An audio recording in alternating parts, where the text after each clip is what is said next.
کی؟ وقتی که بابا برامون خونه بگیره، برای تو اسباب بازی بخره، مدرسه ثبت نامت کنه، بعد میاد میبرتم.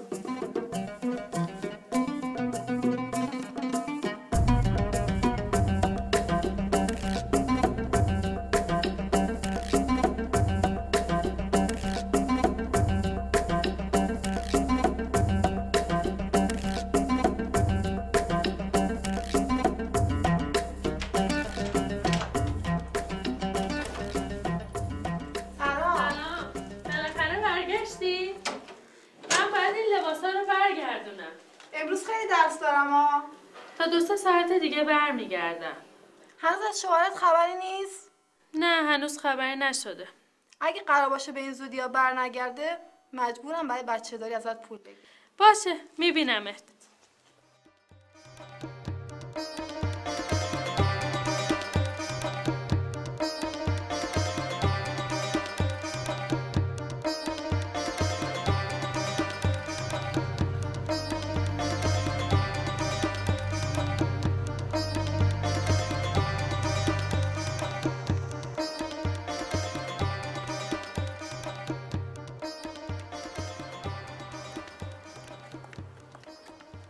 مرداد داداش چطوری پسر؟ خوشحالم کردی؟ کی اومدی؟ همین الان اومدم از ترمینال. جایی نداشتم اومدم اینجا. چرا زنگ نزدی داری میای؟ می اومدم ترمینال دنبالت. میخواستم زنگ بزنم پول نداشتم. بیا تو. چمدونات کو؟ باشه حالا بعدم بهت میگم. بفرما. برو تو. خوش آمدی.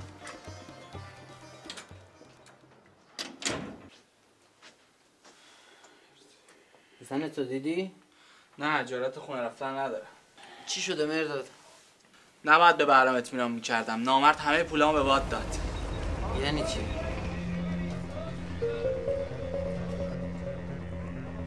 باور کن مرداد، یه ساعته میرم اونا رو میبینم و برمیگردم. خیلی دلشوره دارم. اگه خودم باهات بیام خیالم جمع‌تره. نه بابا، اونا گفتن کسی دیگه رو بیاری معامله به هم میخوره. باید تنهایی برم.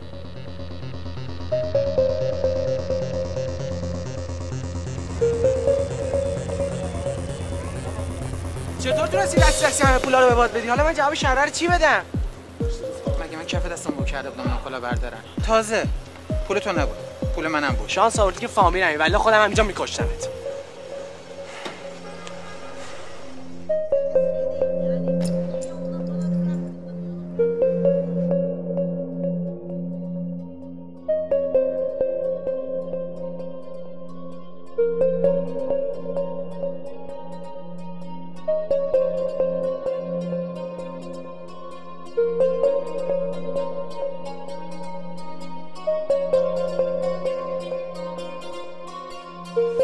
بعد از این دیگه نمیدونستم چیکار کنم. یه بار میخواستم خودم بکشم، اما نمیخواستم دخترم بدون بابا بزرگ بشه.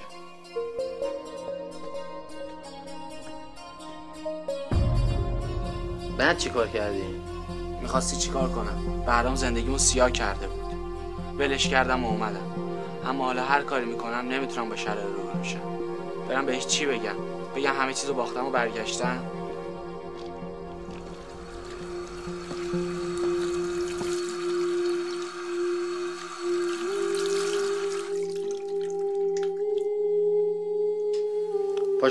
پاشو بریم خونه. زن و بچه‌ت منتظرن. اول بریم خرید سوغاتی. گفتم که پولی ندارم هیچی، حتی ساعت و انگشتر من فروختم. گفتم که بریم. من و تو که نداریم.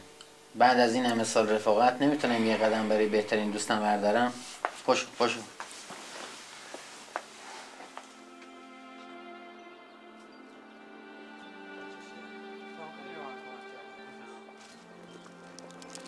به زنت میگی چی شده؟ چطور میتونم؟ خیلی شرمندم. اینو داشته باش. مرسی، خیلی ممنون. حرفشو نزن.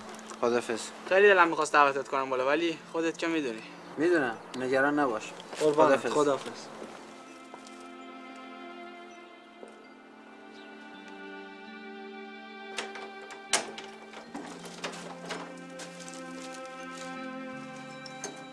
سلام، من اومدم. سلام. خوشگلی بابا، عسل بابا. بیا ببینم. سلام. سلام، خوبی تو؟ چطوری؟ مرسی، خوبه. خوش اومدی. مرسی. چی شده؟ هیچیه، 2 روزی تو راه بودم، خیلی خستم. وسایلات کو؟ فعلا حال و حوصله سوال جواب ندارم، بذار باشه واسه بعد. حتما ازت زدم. گفتم که خیلی خسته و گرسنه‌ام. بذار استراحت کنم، یه نفسی تازه کنم، بعد با هم حرف میزنیم. میرم برات یه ذره غذا آماده کنم تا اینکه یه ذره استراحت کنی و خستگی در بره.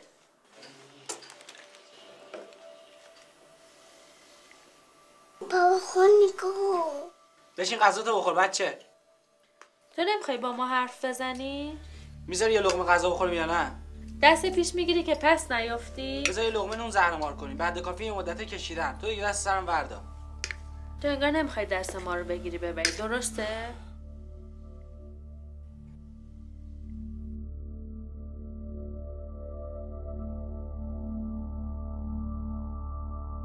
با پولا چیکار کردی؟ رفتی دادی برای مشروب و گله تللی یا اینکه توی قمار از دست دادی؟ بهرام همه پولا رو از دست داد. چی؟ پولا رو از دست داد یا اینکه خودش بالا کشی؟ از جونم چی میخوای؟ بذار یه نفسی تازه کنم بعد بیفت به جونم. عجب غلطی کردم اومدم خونه ها. خودت میدونی از جونت چی میخوام. منو که بدبخت کردی، حداقل بچه‌تو خوشبخت کن. دست از سرم بردار زن، کار دستت میده. چی میشه؟ بدتر از این که نمیشه که. این مدت خودم زندگیمو چرخوندم.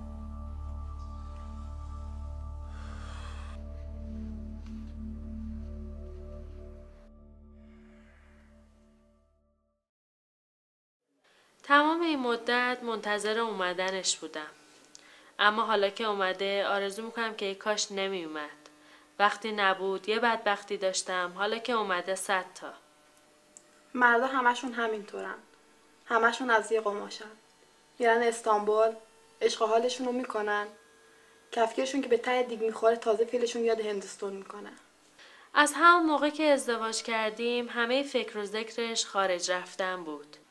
بعدم اینکه این فامیل آشغالش مغزشو شستشو داد و همه چی رو فروخت و رفت استانبول. از همون اول نباید به حرف این پسر گوش میداد.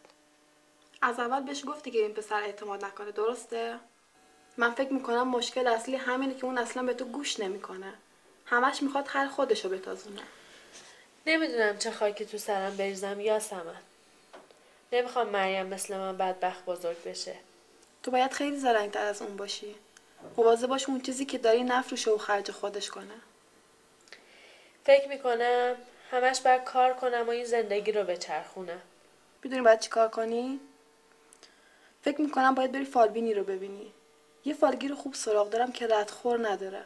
بیا برو اونو ببین. شاید دوای دردت بشه. فقط یه خورده گرونه.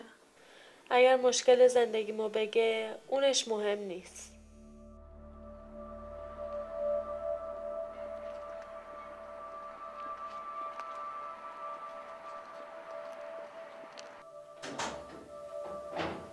سلام مریم، بابا کجایی؟ خوابیده. زود اومدی، کار پیدا کردی؟ نه هنوز پیدا نکردم. عجله نکن، پیدا میشه. فقط ذره طول داره. چقدر طول میکشه؟ وقتی نداریم، معلوم نیست فردا چی بشه. حالا داری چیکار میکنی؟ یه سفارش بزرگ گرفتم که اگه تا پنجشنبه تموم بشه پول خوبی گیرم میاد. تو که کار پیدا نکردی برای چی اومدی خونه؟ انقدر سر به سرم نذار بابا، خستم. از صبح تا حالا انقدر راه رفتم، پدرم در اومده. حالا اومدم تو خونه دخترم ببینم، استراحت کنم. میفهمی؟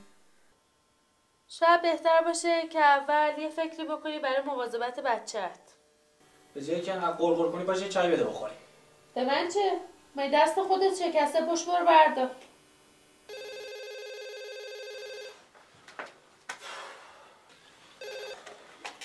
الو. سلام، چطوری؟ خوبی؟ نشسته بودم. باشه حالا میبینم. خداحافظ. کی بود؟ هیچ کس.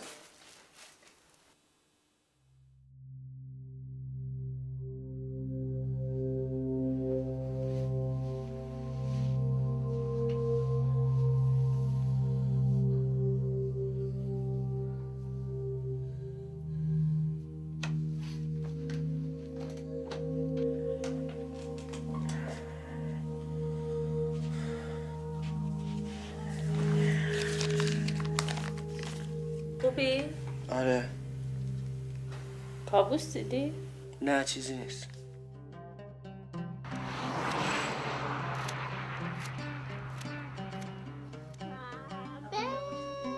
سلام. باید امروز ببینم تو باهات حرف بزنم. همه اون کاری که گفتی دیشب انجام دادم. اتفاق خیلی عجیبی افتاد. از پشت تلفن نمیشه گفت، باید ببینمت. باشه پس ببینمت. خداحافظ.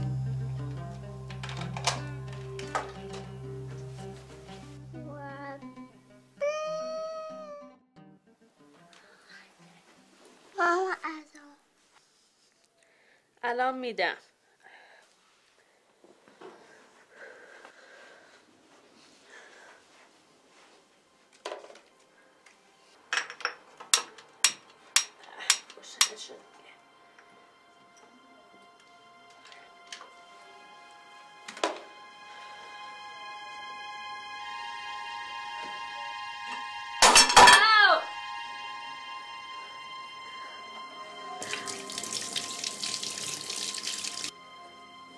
دستت چطوره؟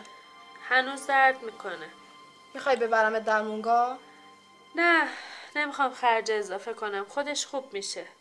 مرداد کجاست؟ رفته سر کار؟ نه بابا، اون بیکار و دوله است. حتما با دوستاشه. رفتم پیش فالگیره. خب چی گفت؟ گفت که مهرداد مرد زندگی نیست و باید ولش کنم. راستی؟ نمیدونم. شاید فالگیره اشتباه میکنه. تلفن‌های مرموز میزنه. شبا دیر میاد خونه. وقتی هم که میاد میگه شام خوردم. خندش شده مال مردم و غم و غصه‌ش شده مال ما. دیگه نمیدونم باید چی کار کنم. داستان تو شده مثل داستان شهین. کدوم شهین؟ همسایه قبلیمون. بیچاره بعد از یه مدت فهمید که شوهرش زیر سرش بلند شده و رفته یه دختر پولدار بدقواره ترشیده رو تور کرده و بعدم باهاش ازدواج کرد. ایشالله که مرداد اینطور نیست. وقتی که مهرداد از اینجا رفت خیلی برام سخت بود. اما دلم خوش بود که لااقل ما هم میریم. حتی وقتی که دست از پا درازتر برگشت دلم خوش بود که دخترم بدون بابا بزرگ نمیشه. هیچی نباشه سایش بالا سرمونه. اما حالا نمیدونم باید چی کار کنم. چطور میتونم برم و بچه‌مو پیش این تنپرور بذارم؟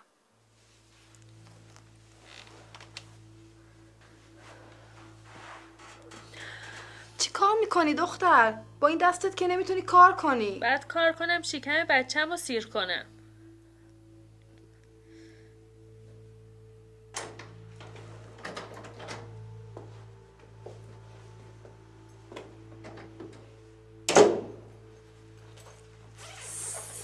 میخواستی الانم نیار. به شکمت صابون نزن که شام نداریم. این موقع شب رستوران هم غذا ندارم. همون جایی که بودی شامت هم میخوردی.